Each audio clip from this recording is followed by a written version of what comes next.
मुहासबा करना पड़ेगा। जब मुझे कहा गया कि नमाज पढ़ो तो मेरी माँ ने कहा पढ़ो, तो मैंने कहा मुझे इसका मतलब नहीं पता, तो उन्होंने कहा नहीं पढ़ो। मेरे बाप ने कहा मतलब समझो इसका। उसी मतलब को समझाने के लिए तो उलमा बैठे हैं आपके पास। नहीं, उलमा भी बैठे। मेरा एक्सपेरिमेंट, मेरी जिंदगी है। देखिए मेरी बात सुनिए। आपकी पोस्ट है गाइड करना लोगों को, लेकिन एक ऊपर वाले ने आपको जिंदगी दी है, उससे आप खुद तजुर्बा करते हो। नमस्कार, मैं कुमार शाह। आपको पहले ही बता देता हूं कि इस एपिसोड में मैं कुछ कठोर शब्दों का इस्तेमाल करूंगा। किसी की भावनाओं पर ठेस लग सकती है, आप इस कार्यक्रम को छोड़कर जा सकते हैं।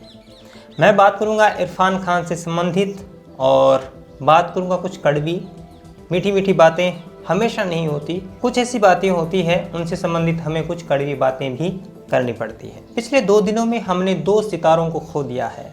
बुरे समाचार, जिनमें हमारे बॉलीवुड के महानतम अभिनेता इरफान खान और ऋषि कपूर की मृत्यु हो चुकी है, और उसके बाद में पूरा देश एक तरह से सदमे में है, स्तब्ध है और दुख में है।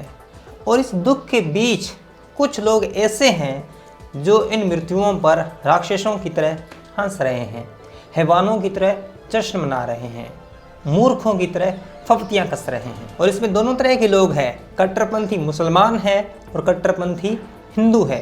दोनों जमात इन दोनों व्यक्तियों की मृत्युओं पर अट्टहास कर रही है। लेकिन मैं इस कार्यक्रम में चरमपंथी मुसलमानों की बात करूंगा। अली सोहराब नाम के एक व्यक्ति ने ट्वीट किया। उसने अनेक ट्वीट किए, लेकिन एक ट्वीट मैं आपको पढ़ के सुनाता हूं। उसे ट्विटर पर काका के नाम से भी जाना जाता है। कुछ दिनों पहले उन्होंने एक टिप्पणी कर दी थी, उसकी वजह से यूपी पुलिस ने उन्हें गिरफ्तार कर लिया था और तमाम लोगों ने उनकी रिहाई के लिए आवाज़ उठाई थी। और आज इस व्यक्ति ने इरफान खान की मृत्यु पर क्या लिखा है वो मैं आपको पढ़ के सुनाता हूँ। जो रमज़ान में रोज़े रखने को मूर्खता कहता था, कुर्बानी में जानवर की ज़िबह को बगलोली कहता था, उसकी मौत रमज़ान में हुई, ऊपर वाला भी न। यानी यह एक कमेंट था इरफान खान की मृत्यु पर। यानी यह व्यक्ति हंस रहा था, जश्न मना रहा था। आप सोचिए, मृत्युओं पर जश्न कौन मनाता है? हैवान ही मना सकता है। राक्षस प्रवृत्ति का जो व्यक्ति है वही ऐसा कर सकता है। हम कितने भी कटु आलोचक हों, चाहे हम उसके गंभीर दुश्मन हों, लेकिन जिस व्यक्ति की मृत्यु होती है कम से कम उस दिन तो हमें चुप रहना चाहिए। अगर हम उसके लिए कुछ अच्छा ना कह सकें, उसकी विदाई के दिन, जो कि इस पृथ्वी पर उसने जन्म लिया था और आज वो विदा हो रहा है, फिर लौटकर कभी नहीं आने वाला, आप हम सब के बीच में उभर रहा था, तो अगर हम कुछ अच्छे शब्द न कह सकें तो कृपया करके मौन रह जाएं। जो शोक प्रकट कर रहे हैं उन्हें इतना तो अधिकार है ना कि वो शोक तो प्रकट कर सकें। लेकिन इन जाहिल लोगों ने ये वाहियात बात की, और ये बात क्यों की थी उसको लेकर मैं आपको बता देता हूं कि इरफान खान ने 2016 में अपनी फिल्म मदारी रिलीज होने से पहले एक कमेंट किया था कुर्बानी को लेकर, कि इस्लाम के अंदर जो कुर्बानी का पर्सपेक्टिव है उस पर वो कहते हैं कि यह ठीक नहीं है, जीव हत्या किसी भी सूरत में स्वीकार्य नहीं है, यह अल्लाह को प्यारी नहीं हो सकती, इससे आपको सवाब नहीं मिल सकता। इसमें कुर्बानी एक वर्ड है जिसको हम सैक्रिफाइस, वो सैक्रिफाइस करना है उनको, आपको बकरी वो प्राइम सोर्स था खाने का, बहुत से लोग थे इनको खाना नहीं मिलता था, तो एक तरह से आपको अपनी कोई अजीज चीज कुर्बान करना और दूसरा लोगों में बांटना। तो आज के दौर में अगर आप बाजार से कोई कपड़े खरीद लाए और आपको उससे कोई लेना देना नहीं है तो कुर्बानी कहाँ होगी? और ये सोचने की बात, एक कॉमन सेंस, हर आदमी अगर अपने जो अपनी कुर्बानी करता है, हर आदमी अपने दिल से पूछे कि किसी और की जान लेने से उसको कैसे सवाब मिल जाएगा। उसके बाद में जो मौलाना थे, जो चरमपंथी मुसलमान थे, वो इरफान खान पर टूट पड़े थे। उन पर इल्जाम लगा रहे थे कि मदारी फिल्म को सक्सेसफुल बनाने के लिए ऐसा कमेंट कर रहे हैं ताकि उसको रेटिंग मिल सके। महत्वपूर्ण ये नहीं है कि वो फिल्म के लिए कर रहे थे या फिर उनका व्यक्तिगत विचार था। हालांकि व्यक्तिगत विचार था, लेकिन आपको बता देता हूं कि इरफान खान ने जो बात कही वह पूर्णतः सत्य है। आप बकरीद के नाम पर, अल्लाह के नाम पर किसी भी जीव की हत्या नहीं कर सकते। यह प्रश्न आपके पुण्य सवाब का नहीं है, यह प्रश्न है उस जीव की जीवेशना का, उसके जीने का अधिकार का। आपको पुण्य मिले, अल्लाह आपको सवाब दे, इसके लिए बकरा अपना प्राण क्यों दे भला? यह तो एक सामान्य बुद्धि का व्यक्ति भी जान सकता है। अगर अल्लाह को कुछ प्यारी चीज़ आपको उपलब्ध करानी है, उस पर कुर्बान करनी है ताकि आपको पुण्य मिल सके, तो आप अपनी चीज़ दें, बकरा अपने प्राण क्यों दें? यही बात इरफान खान ने कही थी। और यह तो बात है कि अल्लाह आखिर एक जीव की हत्या से खुश कैसे हो सकता है। अगर आप ये चाहते हैं कि अल्लाह तब खुश होगा, आपको तब आशीर्वाद देगा जब आप अपनी सबसे कीमती चीज़ उन्हें कुर्बान करें। तो बकरा आपकी कीमती चीज़ नहीं है। आप मंडी जाते हैं, उसको खरीद के लाते हैं, उसके बाद में उसको काट देते हैं, उसका मांसाहार करते हैं। यह तो आप अपनी महत्वाकांक्षा को तृप्ति कर रहे हैं। मैं समझता हूँ कि यह तो धार्मिक भावना का प्रश्न है, नहीं आपके पुण्य और लाभ का प्रश्न है, नहीं ये अल्लाह की मर्जी का प्रश्न है। ये प्रश्न है बकरे के जीने का अधिकार का। इस पृथ्वी पर तमाम संतानें एक जैसी है। इस पृथ्वी पर रहने वाले जीव, उनका भी उतना ही अधिकार है जितना मनुष्य का है। मैं ये कहना चाहता हूँ कि जो बकरीद जैसे त्यौहार है वो खून से रंगे हुए होते हैं, क्योंकि इस दिन करोड़ों जीवों की हत्या की जाती है। आप बिना हत्या के त्यौहार बनाएं, बहुत ही शानदार, बहुत ही हम सब शामिल होंगे और उस पर कोई किसी को आपत्ति नहीं हो सकती। और मैं ये नहीं कहता कि जीव हत्या केवल बकरीद के दिन होती है, हमेशा होती है। बड़े बड़े कल कारखाने चलते हैं, हिंदू भी करते हैं, मंदिरों में भी इस तरह की कुर्बानी दी जाती है। मैं उन तमाम चीज़ों का विरोधी हूँ। लेकिन इरफान खान के संबंध में जब बात कर रहे हैं, इरफान खान की मृत्यु पर जो 88 की बात कर रहे हैं, तो वह बात थी बकरीद से संबंधित। इसलिए मैं कहना चाहता हूं कि बकरीद पर जो आप जीवों की हत्या करते हैं वो धार्मिक प्रश्न नहीं है, वह एक जीवन के ख़त्म होने का प्रश्न है। और वह जीवन ख़त्म इसलिए कर दिया जाता है ताकि आपको पुण्य मिल सके।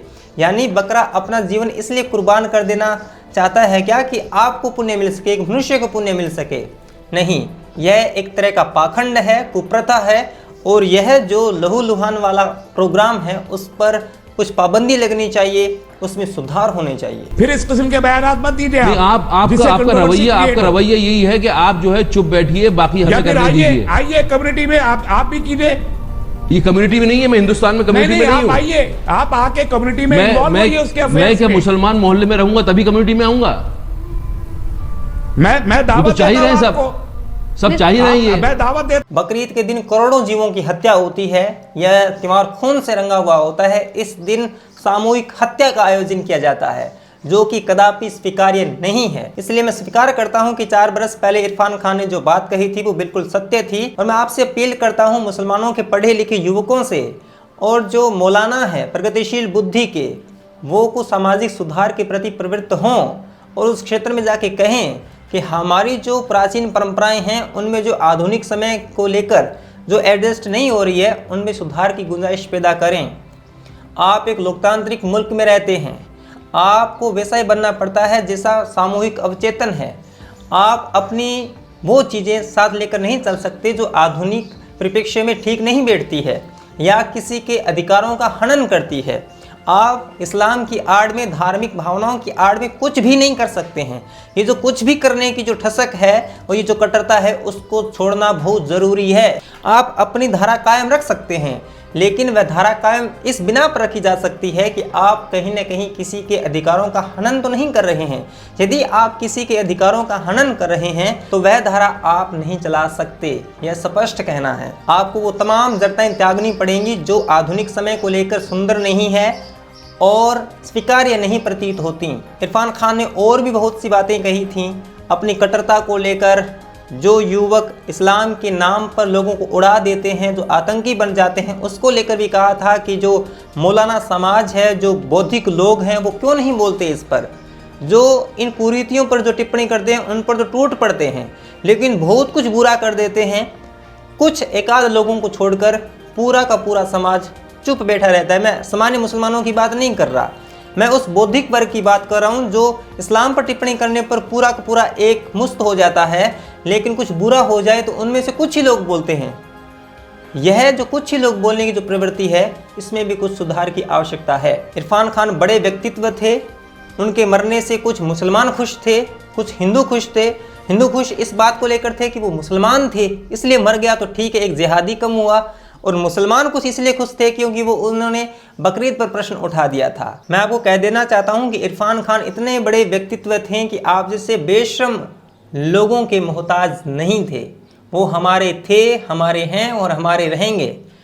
वो गए तो हमें शोक हुआ, हमें दुख हुआ और हमें यह अधिकार है कि हम उनकी मृत्यु पर दुख जाहिर कर सकते हैं। आप हैवान हैं, आप मृत्युओं पर जश्न मना सकते हैं। उन्होंने जो बोला वो बिल्कुल सही था और इन बेशर्म लोगों के पास इसके अलावा कोई चारा नहीं है कि उनकी मृत्यु पर हंस सकें। यही एक हैवानियत की निशानी है। ये कार्यक्रम आपको कैसा लगा आप ज़रूर बताएं और शेयर करें। कमेंट बॉक्स में अपनी राय दें मेरे विचारों पर। आप मुझे फेसबुक, ट्विटर, इंस्टाग्राम पर फॉलो कर सकते हैं। चैनल पे नए हैं तो सब्सक्राइब करना न भूलें। पास एक बेल आइकन है, उसको दबा दें ताकि नया वीडियो अपलोड होते ही आपको सूचना मिल जाएगी। अगर आपको मेरा काम पसंद आता है तो आप मुझे सपोर्ट कर सकते हैं पेट्रियन पर। पेट्रियन का लिंक मैंने डिस्क्रिप्शन में दिया है। मिलेंगे अगले वीडियो में, तब तक के लिए धन्यवाद। सब्सक्राइब कीजिए कुमार शाम यूट्यूब चैनल को और बेल आइकन भी दबाना न भूलें।